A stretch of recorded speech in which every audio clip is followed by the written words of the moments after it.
This episode of the Power Ranking Show is brought to you by BetOnline. BetOnline is your number one source for all of your betting needs. Get the latest odds, lines, and matchup reports for football, basketball, baseball, boxing, golf, and more. BetOnline continues to be the fastest and the easiest way to place your wagers, including live betting and your favorite casino and card games that are available to play right from your phone. Head to the website or use your mobile device to sign up today and get in on the action. Remember to use promo code BELIEVE for your 50% welcome bonus on your first deposit. Bet online, where the game starts. And that, of course, is the voice of @Marcus_Mosher. This is the Power Rankings podcast, a.k.a. the Power Rankings Show on the Believe Network, Brinks TV, and, of course, straight from Marcus's posh office, home office. Is there like a pull-out bed in there? I mean, all we ever see is the jerseys. It's like a little futon back there. Yeah. Okay. Yeah. Is that where you make the guests stay with all your football cards? Well, I should mention, as I'm recording this podcast, I've got Mosher's Carpeting across the hall working on the baby room right now, and I'm supporting Mosher's Carpeting with the nice little shirt that I forgot to send you. I was gonna say that's all right. You know, right. I tried to listen. If you are in the Pennsylvania area and you need some carpeting, Mosher's Carpeting, good business run by Marcus's uncle, more commonly known as the person Marcus has to play golf with almost every day. Yeah, we got a 3 o'clock tea time. We better hurry up and get going with this podcast. And actually, we're going to do a little bit different podcast today for us. So every once in a while we do a little fantasy talk, and we rarely do a full podcast dedicated to fantasy. We've probably done 2 or 3 at the most. I'm guessing, if that many. But today we thought, I mentioned on yesterday's podcast, if you didn't catch that, we kind of updated you guys on everything that's going on, the major news stories and the Raiders' awesome draft classes. And so on the subject of draft classes, I mentioned that, it's last second fantasy draft time for tons of people out there. I'm sure there's going to be just a kabillion fantasy drafts this weekend for all the people that wanted to wait until everything is kind of settled, as opposed to the people that do it early on. And so we thought we would do kind of Marcus's top 12, like what should a first round of a well-performed draft look like. And so we've got his top 12 picks listed. And then also, let's see, these are the top 8 right here. So we're going to have to start with the bottom 4, I'm guessing. No, we're going to go top. We're going to go top to bottom. Oh, we are going top to bottom. So Minnesota is pick 12. No, 1. We're gonna go in ascending order. Okay, all right. I got confused because I thought you were going to do it in descending. I thought that it would have been hard. We're gonna go from ascending order, and we should start with the easy 101. It's wait a minute. It's Justin Jefferson. I wanted to guess. Who did you think it was going to be? Like Bernard Berrien? Yeah. Justin Jefferson is an easy choice. I mean, especially with everyone playing PPR now, right? Yeah. 1 point PPR. Well, then 1 point PPR, 1 point for every first down, a half a point for every target. First down celebration, you get a half a point. Justin Jefferson is the clear 101. He's going to get 180 targets again. I think Minnesota is going to be in a bunch of shootouts this year because, Elliot, I'm going to read you their starting cornerbacks right now.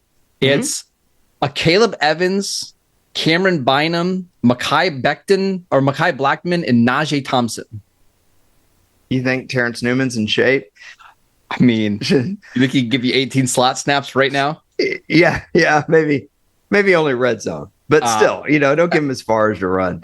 I get it on this. Is it unusual to you how much things have changed? Well, I feel like you wanted to make a point. So make your point. No, you're right. Because growing up I grew up in fantasy football, right? Like I remember in 2005, 2006, 2007, we had to make special rules where if you drafted LaDainian Tomlinson 1 overall, you forfeited your second round pick, right? Because the running back was just so important, and getting a guy like LT it gave you such an advantage. Now, for the most part, you want to load up on wide receivers and figure out running backs later. It's just It's changed so much. Yeah, and so it's so rare that a wide receiver would ever be drafted number one. Now, you could make the argument maybe Calvin Johnson, kind of in his height, 11, 12, 13, Calvin Johnson may have creeped up there. I know there were some drafts that Aaron Rodgers went number one back in like 2011 because he'd give you a couple of rushing touchdowns along with 40-something throwing touchdowns and a lot of gross yards, and he had a great stable of receivers. But Justin Jefferson, I think, is inarguable. That's why I was giving Marcus a hard time because there's no way it would be anybody else. Okay. Now, number two, I think there are a lot of arguments to be made. I think I know who you went with here, but let's hear it. Yeah. So in most drafts right now, the guy that I have ranked at number two is not who is by consensus who it is. It's for me, it's Christian McCaffrey. And look, I understand the injury concerns. He's going to get banged up. He's going to miss some games. It's going to happen. But when I'm drafting, I want to draft like I'm right. Because if Christian McCaffrey hits and he stays healthy for, let's say, 15 and a half games, you're probably going to win your league. I don't care about trying to get 6th and 7th. I want to win my leagues. Having a healthy Christian McCaffrey is one of the biggest advantages that you can have in fantasy football because he's going to catch 70 to 80 passes. He's going to average 5 yards a carry. He's going to score touchdowns. He's even going to throw touchdowns like we saw last year. I'm willing to gamble at on Christian McCaffrey here at number two. Yeah, I do think it is a gamble, but again, with so many leagues now playing a full point per reception, that's pretty much your standard now, where it used to be kind of the anomaly. A guy like Christian McCaffrey's value goes so much higher because let's be honest, Christian McCaffrey's not going to run for 1,600 yards and 20 touchdowns. No. They're not going to use him as a thumper. He's a good running back. He's 1,000-yard back. He's not that kind of guy that's going to be the workhorse. He's not Derrick Henry. No. So you have to have that pass catching ability, but you do need him to stay healthy. And I do worry about that a little bit, but I think I'd be worried about that for your third overall pick as well.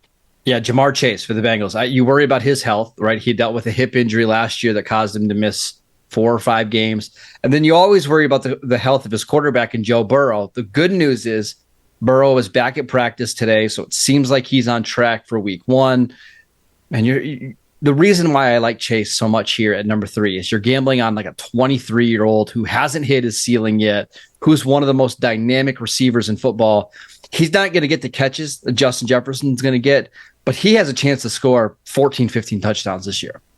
Yeah, I mean, you just watch. This is one of those eyeball test guys, isn't he? I mean, more than other receivers. You watch Jamar Chase, and he just seems to be a little bit better than everybody else. Yep. Anybody that covers him, he just seems to be a better overall athlete. He just seems to know what he's doing out there for such a young receiver, which is impressive.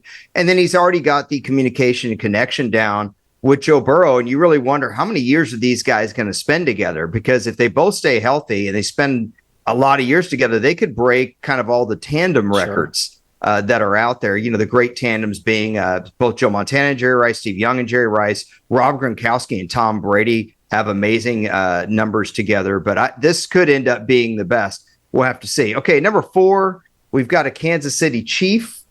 Might be a little high for this guy, given his age. I don't know who this is. I'm guessing who it is. I think this is Travis Kelce. Yeah. So yeah, it's Travis Kelce.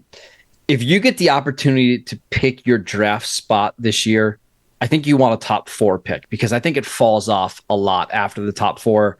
And I know a lot of people don't have Travis Kelce here, but I do because you look at the receivers on this team and it's a second-year Sky Moore, a first-year Rashee Rice, really a first-year Justin Ross, Marquez Valdes-Scantling, Kadarius Toney who can't stay healthy.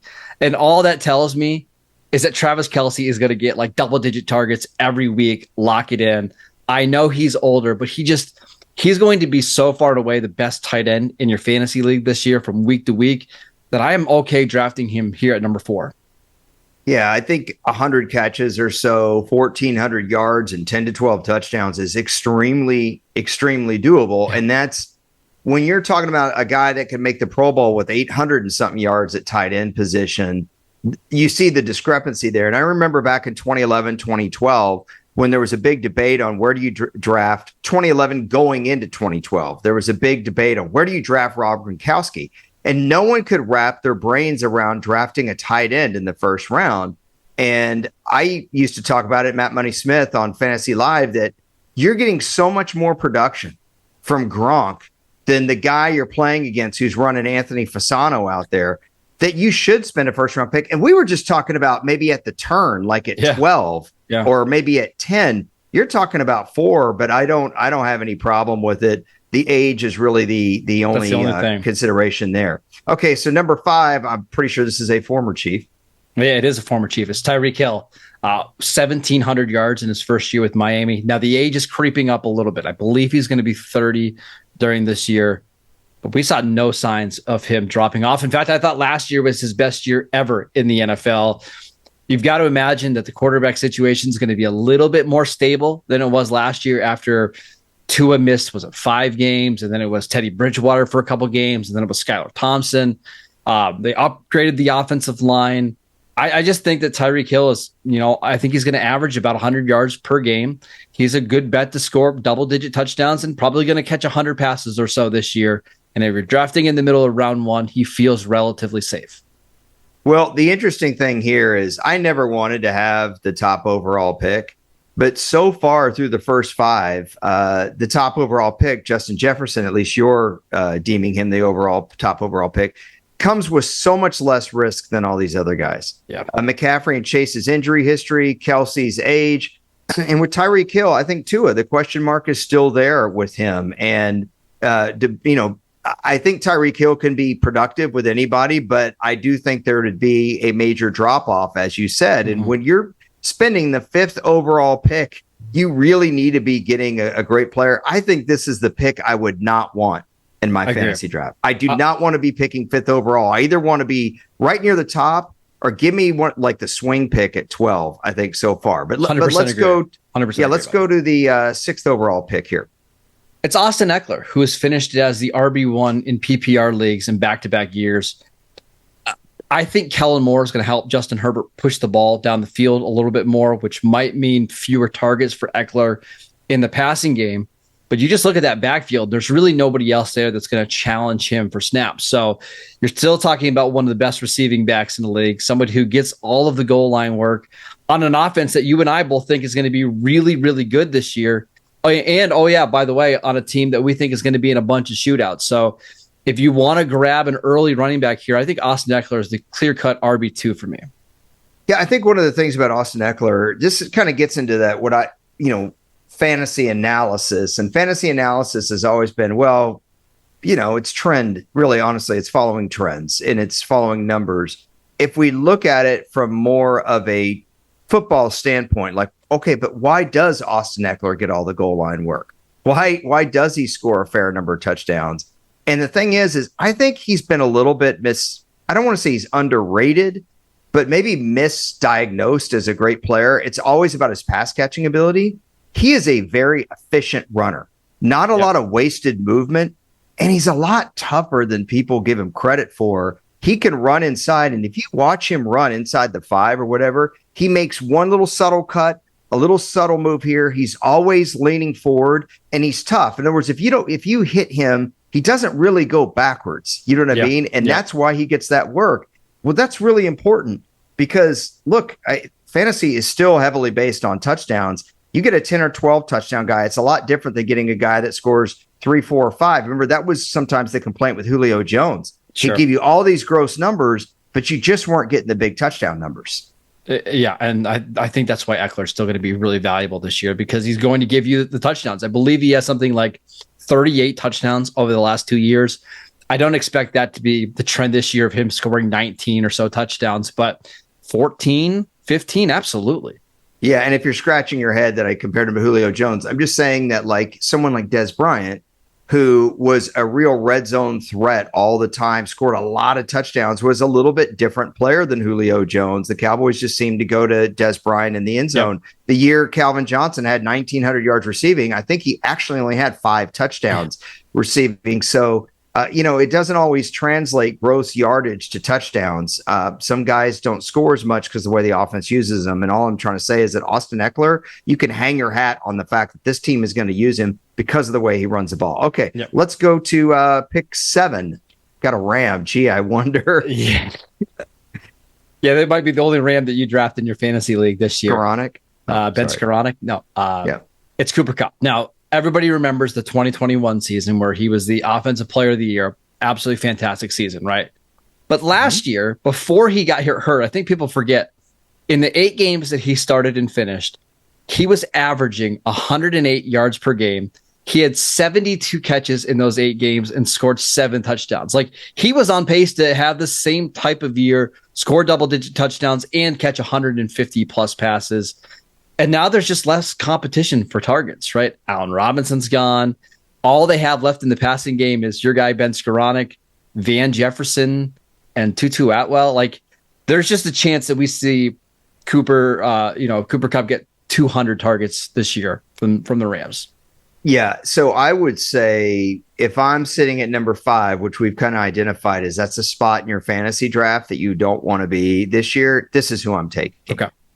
Because the lack of targets for Matt Stafford, the fact that Matt Stafford is healthy and probably very motivated. This is an incredibly young team. They're going to need Cooper Kupp both in the locker room and on the field. And I think Cooper Kupp's an amazing player. And I just don't think there's many question marks as Tyreek Hill. This was the first injury he'd really had, major injury for Cooper Kupp that I can remember. He's still a relatively young player. He came out, 17? Isn't that? I think 17. That was. Yep. Yeah. So you're looking at year 7. He's in his prime. This would be pick number 5 for me. Yep. But I still love having him in your top 10 here. I think he's been a little forgotten because of the way last season ended, not only for the team, but for him personally. Okay, let's go. I think we got another running back here. This is probably my favorite pick. Like, if I could pick the one spot that I want to be in, I really like number 8 because most of the time, you can grab Nick Chubb here. You fill that RB1 spot, and you're getting somebody with just insane consistency from week to week and a ridiculous ceiling. Last year, with all the noise that was going on at quarterback, he had 1,700 yards on this team and 13 touchdowns. That's with splitting work with Kareem Hunt, who's no longer there. That offensive line got even better this offseason. Deshaun Watson is in year 2. They added playmakers at receiver. I have a hard time believing that Chubb isn't going to see 350 touches and be really effective again. Let me ask you a question here because I haven't seen. We got the rundown from Brinks. Great job by Courtney here in front of us, and I see 1 through 8. I don't know what your 9 through 12 is, but if I'm out there and I'm thinking about my fantasy draft, first thing I'm thinking here is why not AJ Brown here now. I'm just making the case for it. A.J. Brown had a big year last year. I think Jalen Hurts is going to be a little bit better this year, take another step forward. They like to use A.J. Brown in the red zone. Maybe he doesn't catch as many balls as Devontae Smith, but I wouldn't be surprised. I mean, Philadelphia's best running back left the team. I wouldn't be surprised if they throw the ball even a little bit more this year. Why Chubb over A.J. Brown? I think it's position scarcity, right? You look at the running back situations across the league, especially now with Jonathan Taylor being out for the first 4 games of the year. There's just not many of these running backs that are the clear-cut workhorse guy on what I think is going to be a good offense. I think what you should do, if you can get one of these picks, take somebody like Nick Chubb here at 8, and then just see what receiver falls to you at the top of round 2, because I can guarantee you that Nick Chubb or a running back similar to him won't be available to you in the next round. Well, as we flip the rundown, I'm expecting to see a Falcons graphic here. There it is. I knew it.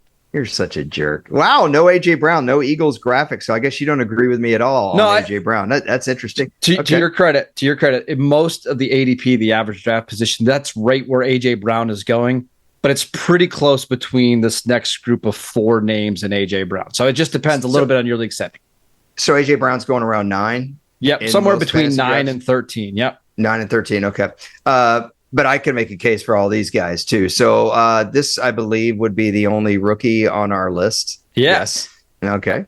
It used to be one of these things where you just don't draft rookies early in your draft because there's so much uncertainty, right? They would always go like in the 3rd or 4th round of your drafts, the rookie running backs. But I think now with the way that rookie running backs are being treated, you just know that they're going to get a ton of work. So I've got Bijan Robinson here at number 9. I love that offensive line. I love Arthur Smith's run game. I think he's really creative. I think they're going to use Bijan as a receiver out of the backfield. My only question about Bijan is this offense. Like, are they going to be in the red zone enough for him to score 13, 14 touchdowns? I don't know, but I'm betting here on the talent and the situation. Yeah, I totally understand this one. I'm kind of zoning in on number 10 because I disagree with this one because I'm pretty sure I know who number 10 is. I love Bijan here. I think it's a risk, yes, but it's fun. It makes your fantasy season more fun to take a highly touted rookie and especially a running back, as we've talked about ad nauseum on this pod. Their running backs are just bashed all the time. And yet, for some reason, everyone's really gung-ho on this guy. So, listen, we've already established in our last pod that at 24 and a half, you're officially done as a running back. So, Bijan, your career's almost over, apparently. You want Bijan. He's a fun pick. Next one. What is he, 21? Yeah, 21. All right, let's get to number 10 because there's no way I'm taking this guy at number 10. It's Stephon Diggs. So, here's the argument for Stephon Diggs. You are attached to one of the top 5 quarterbacks in the league on an offense that's going to score a bunch of points. And in the last 3 seasons in Buffalo, he's averaging 1,400 yards per season, double-digit touchdowns, and 112 receptions. Like, you're just getting a ridiculous amount of consistency here. Now, he does turn 30 this year. It doesn't bother me too much. I think at the back end of round 1 is where I'm comfortable taking Stephon Diggs. Okay, here's my arguments against it. Number 1, there's players I like better right here. Starting with the guy I mentioned for the Eagles, and I can make the case for the 2 guys you have after him.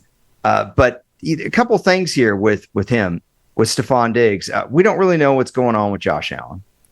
Gabe Davis had a bad year last year. I think he'll be better. They got nothing from Shakir last year. You impressed that I actually remembered his name this time? Shakir. No, you did a good job. I didn't call him Jacoby Eason, but I almost did. You've got a rookie tight end that they want to work into the offense, and you've got a tight end that they already had. There's a lot of targets. This is a target-rich environment now for Josh Allen. And I think Sean McDermott, believe it or not, is actually one of the few people left who wants to win and not just follow groupthink. Sorry, that was my shot across the bow for everybody. I wouldn't be surprised if Buffalo runs more this year, takes the ball a little bit out of Josh Allen's hands, because honestly, the turnovers, as we talked about last year, really hurt this team in spots. I'm not saying that Josh Allen won't throw for 4,000 yards and 30 touchdowns. I'm sure he will. But if he has 3 or 4 less pass attempts a game, would that surprise you? No, it wouldn't surprise me. I just don't know. Is that just one fewer target for Stephon Diggs every game? Yeah, but that might be enough. Then there's a 49ers player that I wouldn't mind seeing here as well, which he's nowhere to be found on your list, but whatever. Okay, let's go to the next guy. Is it Kyle Juszczyk? No. Oh. We'll talk about that guy at the end. My next one, New York Jets, Garrett Wilson. Now, it's a little bit of a projection. The good news is that Garrett Wilson had 1,100 yards last year with nothing at quarterback. Now that he gets Aaron Rodgers, you would expect the efficiency to go up. But what I'm projecting here is for the volume to go up as well. We know that Aaron Rodgers typically likes to latch on to 1 or 2 receivers, and he just peppers them with targets. I wouldn't be surprised if Garrett Wilson gets 145, 150 targets, and with not a lot else at receiver and tight end, Allen Lazard, Randall Cobb, McCole Hardman, Tyler Conklin, maybe he sees even more volume from that. But I love taking Garrett Wilson at the back end of round 1. Quarterbacks do not put up big numbers in this stadium. It just historically has been borne out. I mean, how many quarterbacks have had huge seasons at this stadium? Really? I mean, Chad Pennington for like a year. I wasn't even really a huge season, No. Not by today's standards. No. And so I really wonder if the ball's a little bit harder to throw in this stadium, even than Lambeau. Yes, Lambeau gets very cold. It can be icy. But high winds, for example, are not an issue at Lambeau. It's not, But Eli did it, though. Eli put up Eli had some nice seasons. I'm just wondering about that. Eli also had some really big giveaway seasons. Sure okay? did. Sure. All right. And so I just wonder if the Jets, and I really do think that their head coach wants to run the rock. I really do. And so I wonder if this is a little bit of a risk as well. There are a couple of guys that I think I'd rather take here than Garrett Wilson. I've already mentioned A.J. Brown, but I think I'd rather take C.D. Lamb of the Cowboys here over Garrett Wilson. And C.D. Lamb over Stephon Diggs would be a really tough call. I got to wonder about Deebo Samuel. There's several players that I'm looking at. And in case you guys are wondering why I'm talking so much and Marcus isn't, it's because he's frozen, and he's frozen with a really upset look on his face. So I don't like the fact, I don't think he likes the fact that I'm poo-pooing his pick. Right. I was just telling everyone you were frozen. You didn't like the fact that I was poo-pooing your pick. I was saying that I think Garrett Wilson's a little too much of a risk for me this high. It's fair. I think I might take C.D. Lamb over Garrett Wilson, and I think I would take Tony Pollard over Garrett Wilson. Those are both Cowboys, and I see you have a Cowboys graphic coming up. And I just mentioned a second ago while you were frozen, Deebo Samuel is out there. Do you even look at Jalen Waddle here? I'm just throwing out a few guys. We haven't talked any Seahawks either. No, let's throw some other receivers. You've got Devontae Adams, who had a monster year last year. Yes. You have Chris Olave, who I think is a rising star with the Saints. Yeah. There's you mentioned Waddle. Like, all those are really viable names that you can get in the second, sometimes even the early third. The reason I have CeeDee Lamb here is, he's another really ascending receiver, only 24 years old. He's going into year 4. He got better last year. Whenever he has Dak under center, he averages about 90 receiving yards per game. My only concern is just the target competition. They got Brandon Cooks this year. Michael Gallup's healthy. Maybe Dak spreads the ball around a little bit more. But again, at the end of round 1, taking a talent like CeeDee Lamb, and if you can go CeeDee Lamb, Garrett Wilson, back-to-back picks, I think that's a fantastic start. Yeah, by the way, I don't know if I said pick 14. I meant pick 12. That's the first round. So CeeDee Lamb of the Dallas Cowboys rounds out the first round for Marcus. Although, like I said, why not Tony Pollard here? I think Tony Pollard is in the group of like the next 3 players that I would consider, whether it's Tony Pollard, Josh Jacobs, or one of the receivers. That's the next group for me. But I think because Lamb is just so consistent week to week, and he's not coming off a major injury, I think I would just go there. Who do you think? Who's the best? So again, CeeDee Lamb pick number 12, and we had Garrett Wilson pick 11 and Stephon Diggs pick 10. So we ended up with 3 wide receivers as we head into the second round. So there's still some good running backs out there. Number 1, first question is, who would be your top running back left on the board if this is how the draft went? Who's the next running back, or who's the running back that you would have been most prone to put at spot 12? So most drafters are putting Saquon Barkley here at 12, 13, or 14. I still think there's some uncertainty there. I don't know. I just, there's something about that situation I don't love. Maybe it's the health. For me, it's Josh Jacobs. Now that he's back and he signed a 1-year deal with the Raiders, there's just nothing behind him. And he's a great receiver. He's going to play on all 3 downs. And, oh, by the way, he just led the NFL in rushing yards and yards from scrimmage last year. We met a quota. Yeah. If you can get him in the second round on an offense that I think is going to be pretty balanced, why not? All right, top overall player not listed here. Deebo. No, you can get Deebo a lot later, and I think it's. I know you can. I was just talking about top football player. Sorry. Oh, you're saying the best football player, like the best one we didn't mention? Well, Patrick Mahomes would obviously be the one. Well, but yes, who would be your top fantasy? But let's. Just a little strategy thing. If you're in a regular redraft 12-team, 1 quarterback league, I really recommend trying to get an early pick, draft Travis Kelce at 4 or 5 or wherever you can get him, and then go ahead in second round. I usually don't recommend this, but draft Patrick Mahomes. And if you've got that Mahomes-Kelce stack, you're going to be loving your team almost every single week, because I think, and we talked about this on yesterday's show, if Chris Jones is out for a couple games or half the season or whatever, this Chiefs offense might literally have to score 40 points a game to win. And they're going to have to do it through Mahomes and through Kelce. Okay. Do you think Saquon's the best player left available? No, I think it's Chris Olave. Okay. So let's say Chris Olave. That's who you think's the best player left available. Yep. Okay. Yep. But there's a difference between the best player left available and then actual fantasy strategy. So in other words, if you had if I have the 12th overall pick and I did what you told me, okay, I took CeeDee Lamb at 12. Given the guys that went off the board, who would you recommend I take? In other words, do I want to take Olave and CeeDee Lamb, given that CeeDee Lamb and this new offense may not have huge numbers and I don't have a running back yet? See what I mean? Like, I don't know that would actually be a smart pairing. Yeah, it's why I'd like to try to grab a running back and a receiver early, unless you just feel really comfortable about being able to find a running back in rounds 5, 6, and 7. Maybe you feel great about David Montgomery or Khalil Herbert or whoever, but I like to at least get a number one receiver and a number one running back that I can rely on week in and week out. Yeah. Okay. So let's say I'm trying to follow your advice, or someone out there is thinking the same thing. I don't know that Saquon's the right running back to take here with the Giants offense and the tread there with Saquon. He's had a lot of injuries. I'm not taking Tony Pollard and CeeDee Lamb as my first and second round pick. Not a new offense. No way. Too much. It's too much from one offense, right? That's not like stacking Pollard and CeeDee Lamb is not stacking Mahomes and Kelsey. No. Fortunately.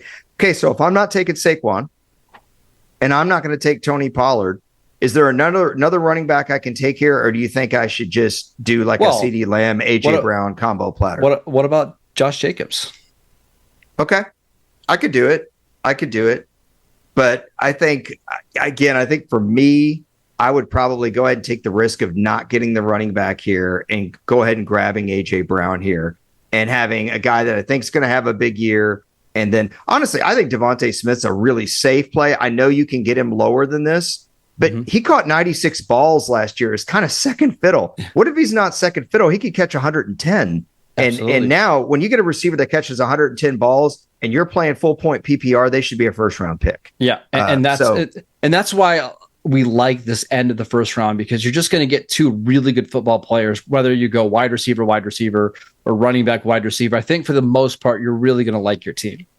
And I should say real quick, we're assuming all of you guys play fantasy. The reason I'm asking Marcus these questions is most drafts are snake drafts. Sure. So if you have the 12th overall pick, you get the first pick of the second round, which is the 13th overall pick. So whoever's picking 12, and if they're taking CeeDee Lamb, these are the kind of things they have to go through in their head. If they take Garrett Wilson 12th, they have to think, okay, I'm taking a little bit of a risk because this kid hasn't quite done it yet, not to this degree. I better take a more consistent player. You don't want to have two risks. You don't want to have two guys on the same team if they're in a new offense. If you're taking Bijan Robinson at 12, I don't know that I want to take Chris Olave at 13. You're banking on two really young players again. I like to mix and match. You know what I mean? Sure. So I think if I'm taking a really young player like Garrett Wilson, or I'm taking Bijan Robinson at the end of the draft, when I come at the end of the first round, when I come back around the top of the second round, I want the most consistent players out there. So that's the last question I have for you.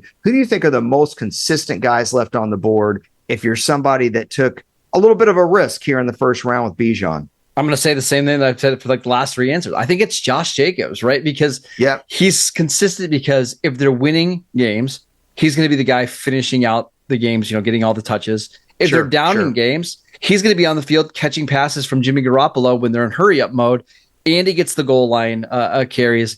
I'd also mention Devontae Adams, because he's going to get so many targets in this offense. I think if you go with a Bijan in round one, I would love to come back and get a Devontae Adams in round two and just feel great that I've got an all-pro receiver matched up with my first-round pick at running back. Yeah, I think George Kittle and Deebo Samuel are remarkably consistent players. However, injuries are a concern there, and also the quarterback situation.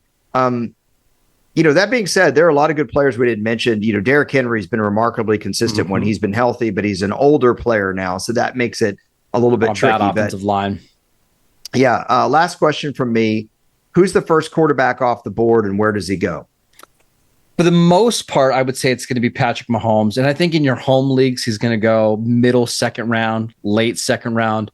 But in a lot of the leagues I play in, it's actually Josh Allen, because Josh Allen's going to put up similar passing numbers to Patrick Mahomes.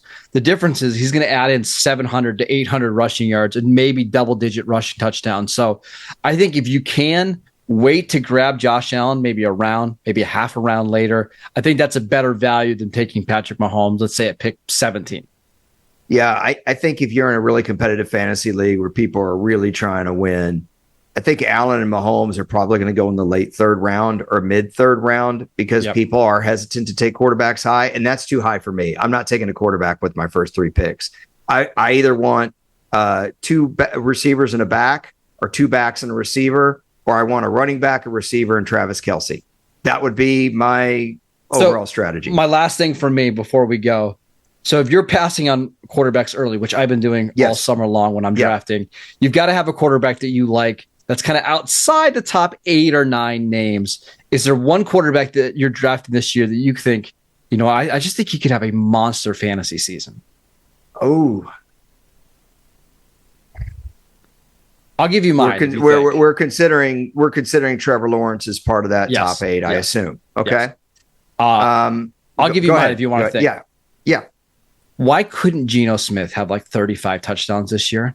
They brought back DK Metcalf and Tyler Lockett. They've got Jackson Smith-Njigba. They've got a really good offensive line. They got 2 running backs that can catch the ball out of the backfield. Mm-hmm. Why isn't this the year that they open up the offense a little bit more? I agree with you. I think I like Jared Goff as much there because he's in a climate-controlled environment. He had a really tough year on the road last year. But if we could just drop a little lower than that, in other words, if you say, okay, Geno is the guy I'm targeting, what round do you think you could realistically get Geno in? Mostly 12, 8? 13 round. You can usually get him later because he's being drafted as like the 16th or 17th quarterback right now. See, and I think by the bottom of the 8th, top of the 9th, you should start looking that way.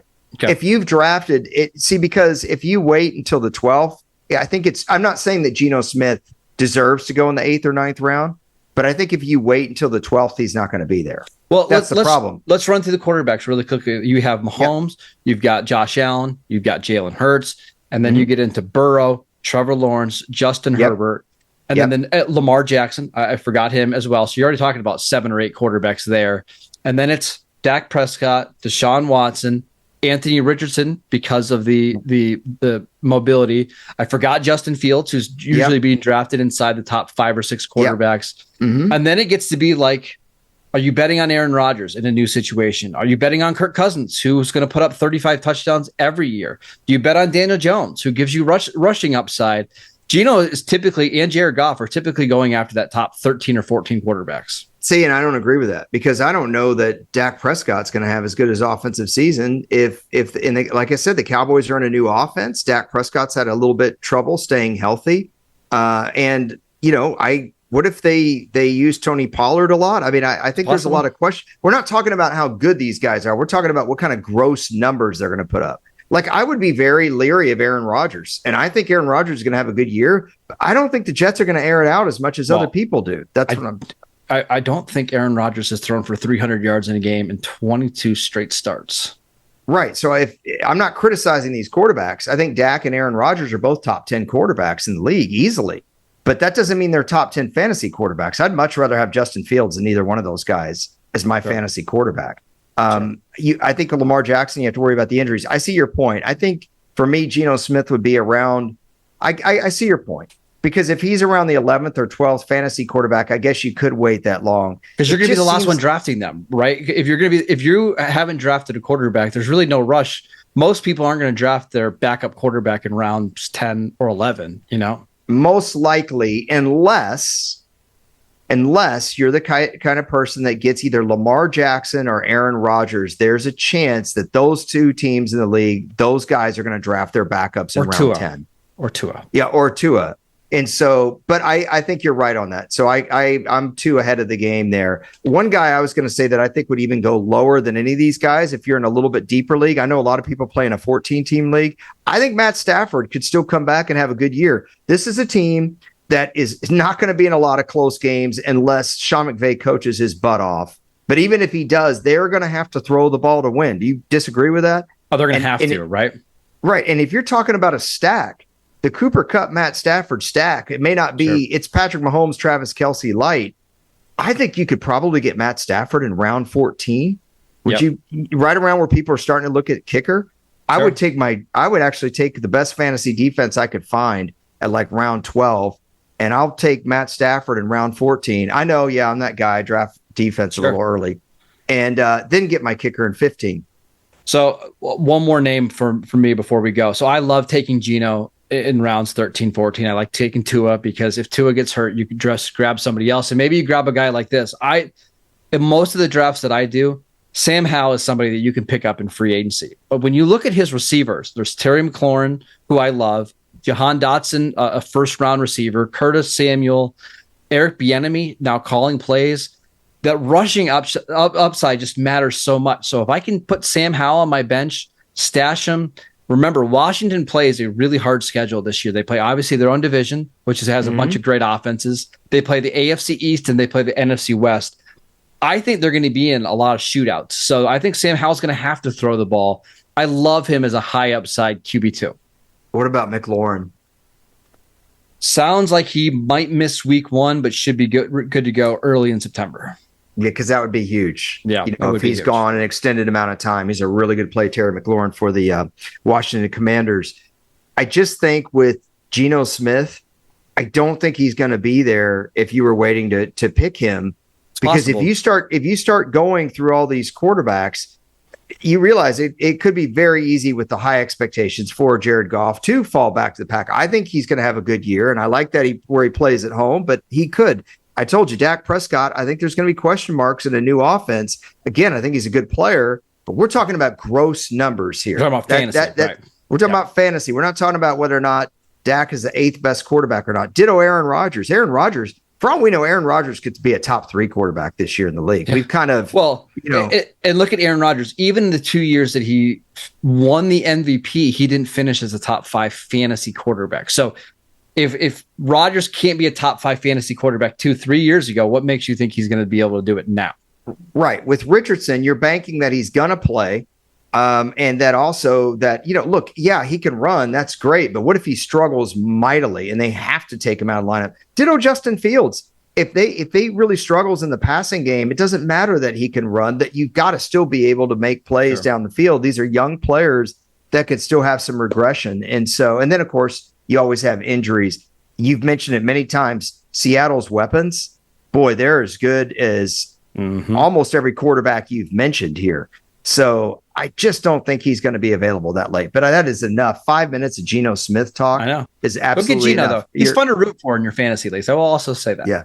Final thoughts, sir, on fantasy first-round strategy. Yeah, again, if you have the opportunity to pick where you want to draft, I would say you want to pick inside the top 4 or you want to pick in the final 3 in the first round because you're going to be able to get 2 receivers like we mentioned, Garrett Wilson, CeeDee Lamb, A.J. Brown. Or if you draft in the top 3-4, you get one of the studs, McCaffrey, Justin Jefferson, Travis Kelce, Jamar Chase. And then when it turns back around at the end of round 2, beginning of the round 3, that's when you can still get really good value at receiver. You can go McCaffrey, Devontae Adams, Jalen Waddle, and that's a fantastic start. Yeah, you can't pick your draft order. At least most leagues you can. It's pretty random. So if you get in that middle pack that's difficult, I say identify Cooper Kupp. I think it's a really safe pick for you. And he's also another fun guy to root for. But that's it for Fantasy Talk. If you want to talk Dynasty Fantasy Talk, follow Marcus's podcast that he does with a whole slew of people. It's the Locked On Dynasty podcast, of course, on the Locked On Network. Of course, he does Locked On Cowboys. He covers the Raiders for USA Today, Raiders Wire, and he started writing for the 33rd Team, so check that out as well. We put a podcast up yesterday. I hope you like it. Some good news items in there. He is at Marcus_Mosher on Twitter. I'm at Harrison NFL on Twitter. We thank the good folks at Bet Online, at Believe, and at Brinks, and we will talk to you guys later. Take care, everybody. Bye-bye.